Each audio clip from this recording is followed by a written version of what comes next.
For years, our world has been at peace. But something is coming. I can feel it. Dark forces are upon us.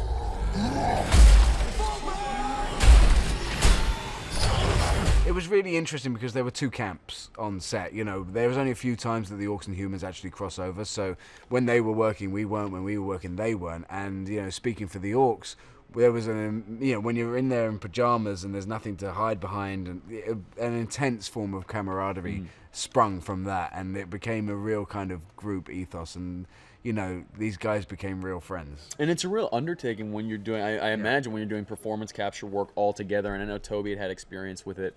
But but it's something new, and it's a unique experience. So I think just in and of itself, that brings you together. And I think on our end, it was a similar thing of you're inhabiting this fantastical world, and as an actor, you know, your work is the same, whether it's a fantasy or whether it's a drama, but the circumstances are different, and it does bring you together. You have to rely on each other much more with something that requires so much faith, exactly, than you would in something that was, you know, about two writers stuck in a room together. Right. You know, there's so much more like trust on this kind of production than you would usually get.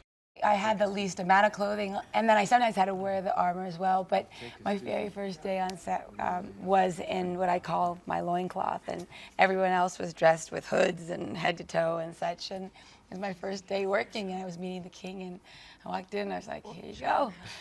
And don't judge me, I don't know.